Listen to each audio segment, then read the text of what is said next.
Auris Hill General Hospital. Since it was already late, after Noah brought Curtis to the hospital, their only option was the emergency room. After waiting in line for what seemed like an eternity, they finally saw a doctor. The doctor asked, "What's the problem?"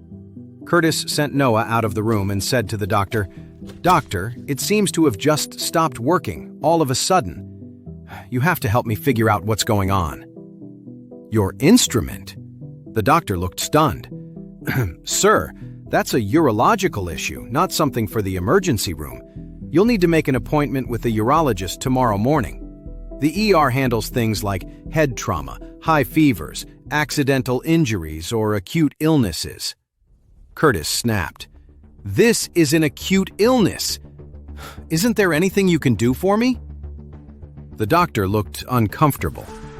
"I've been working in the ER for many years, and I've never heard of a sudden dysfunction. It's usually a gradual process. It starts working well, then becomes less reliable, and then gets worse and worse until it doesn't work at all."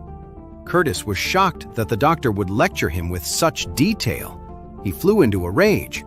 "Are you crazy? I asked you to run some tests, not give me a lecture." The doctor, now annoyed himself, shot back, "What is your problem? I already told you this isn't something we handle in the emergency room. If you keep causing a scene, I'll have security escort you out. You!" Curtis gritted his teeth. After a moment, he pointed at the doctor's computer and said coldly, "Hey, look up Altura Group." The doctor frowned. "What?" Curtis shouted, "I said, look up Altura Group." Stunned by his aggressive tone, the doctor instinctively opened a web browser and searched for Altura Group. When the company's page came up, he saw the picture of the chairman, Curtis. It was the man standing right in front of him. Oh, crap. This guy was a big deal. The doctor's tone changed immediately.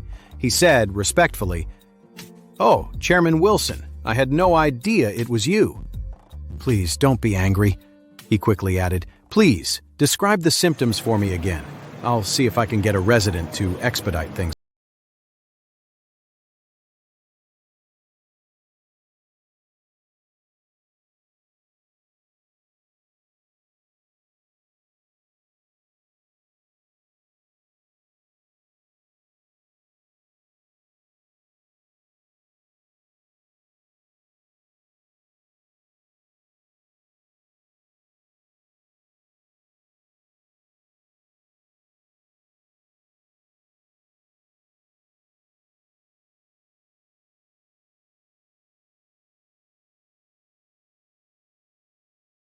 Quickly called the on-call doctor from the inpatient ward to help arrange the tests. After all, it was late at night. The outpatient doctors had all gone home for the day. Only the inpatient ward had doctors on the night shift. Coincidentally, the on-call doctor happened to be the same one who had treated Charlie's father-in-law, Jacob, for a spinal injury just a few days ago. The attending doctor ran a series of tests on Curtis and studied the results, his expression grim. Curtis lay on the examination table, panicking. He couldn't feel anything down there at all. It was as if that part of him had completely disappeared, let alone ever being able to use it again. Seeing the doctor's serious expression, Curtis asked quickly, "Doctor, what's my condition?" The attending doctor shook his head grimly and said, "Mr. Wilson, I'm afraid your problem can't be cured. Our tests show that the nerves in that area are completely necrotic. There is no treatment." "Is it because this hospital isn't good enough?" Noah, who was standing nearby, asked sharply. The attending doctor shot him a contemptuous look. "With current medical technology, damaged nerves can sometimes be slowly rehabilitated. But necrotic nerves are completely dead and cannot be brought back to life. It's like a severe car accident. Some people can learn to stand again, but some will never get out of a wheelchair for the rest of their lives." He then looked back at Curtis and said seriously, "Your situation would be the same no matter where you go. Even if you went abroad, it can't be cured." "How could this be?" Curtis's face was pale with desperation, and he blurted out, "I have money, a lot of it. Can $100 million fix this? Can $100 million cure me?" the attending doctor said seriously. "Nerves are like a person's life. If someone is dying, you might have a chance to save them. But once they're dead, they are truly dead. No one can bring them back to life." After a pause, he added, "It doesn't matter if you have 1 billion or 10 billion.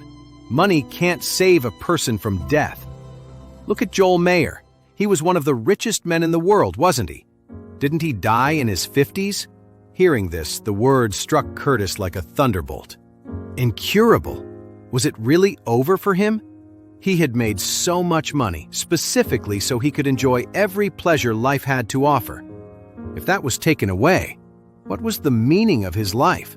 Thinking of this, Curtis, a well-known business tycoon, covered his face with his hands and burst into tears, sobbing. Watching this, Noah felt his own eyes burn, and he nearly started crying as well. As a man, he understood the depth of Curtis's pain all too well. At that moment, he couldn't help but cross his legs instinctively, thinking he had to protect his own assets at all costs. A man was nothing without them.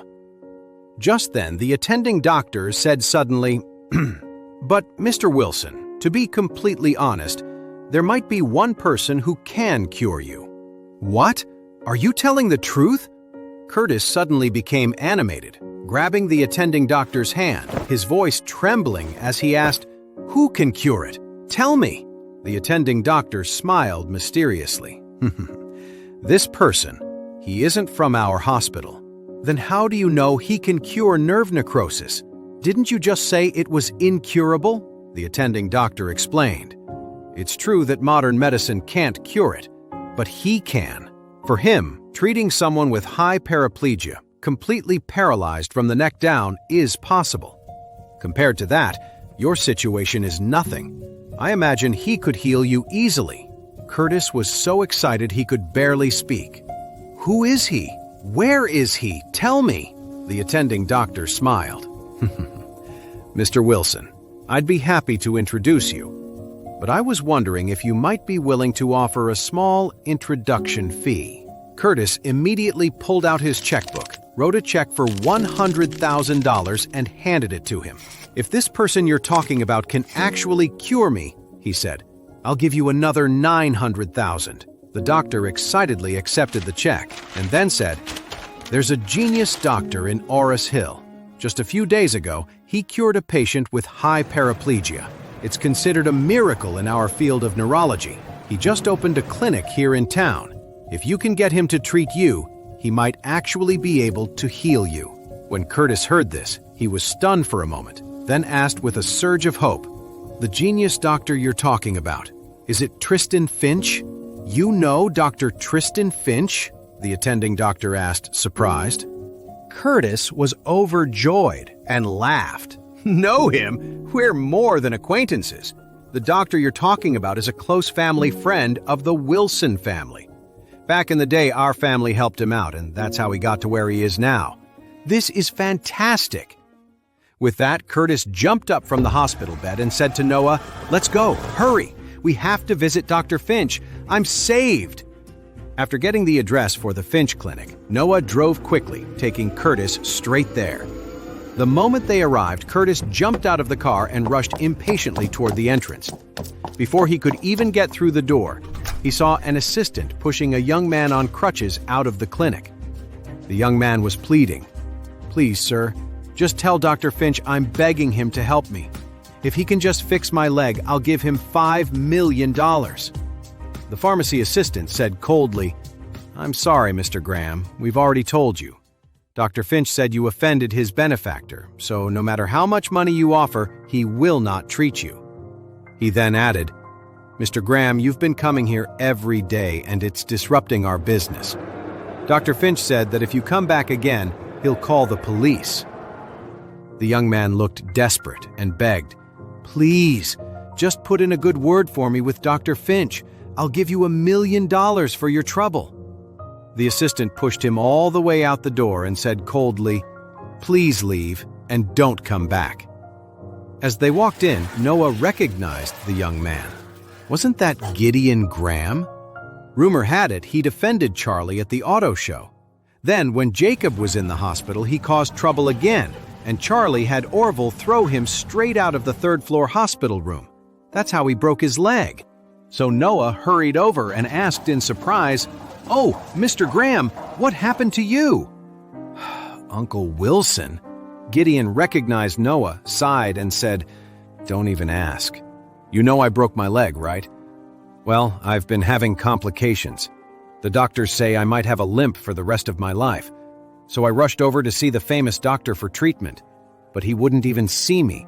He just had me thrown out." Noah was startled and blurted out, "Is it because of Charlie that Dr. Finch won't help you?" "Yes." Gideon gritted his teeth and cursed. "I can't believe even a great doctor like Tristan Finch has been fooled by that loser." Curtis asked in surprise, "What's this all about? Uncle Tristan knows Charlie too?" Noah nodded. "It seems like they have a pretty good relationship. I have no idea what's going on." Curtis scoffed. "Whatever his relationship with Uncle Tristan is, it can't compare to mine. I've known Uncle Tristan since I was 3 years old. That's more than 50 years. With that, he strode into the clinic with a self-important air. The moment he was inside, he yelled, "You have to save me, Uncle Tristan!" The assistant who had just sent Gideon away said, "Sir, we're closed for the day. If you need to see the doctor, please come back tomorrow." Curtis quickly replied, "I'm an old friend of Dr. Finch. Our families go way back." Just then, Tristan heard the commotion and came out from the back. Seeing Curtis, he asked in surprise, "Curtis, what brings you to Orris Hill?" Curtis said, "It's a long story. We can skip the details for now. Uncle, I'm sick, and you have to help me." Tristan said quickly, "Don't worry. Just calm down and tell me what's happening." Only then did Curtis finally speak, explaining his condition in detail. As Tristan listened, his expression slowly grew serious, and he began to frown.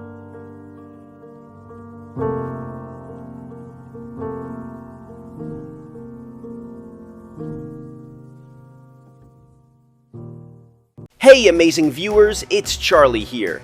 Thanks for sticking with us. By the time of the release of this video, only 11% of our viewers have joined the party by subscribing, and 89% of you might miss out on our next mind-blowing video. So what are you waiting for? Hit that subscribe button and join the exclusive club.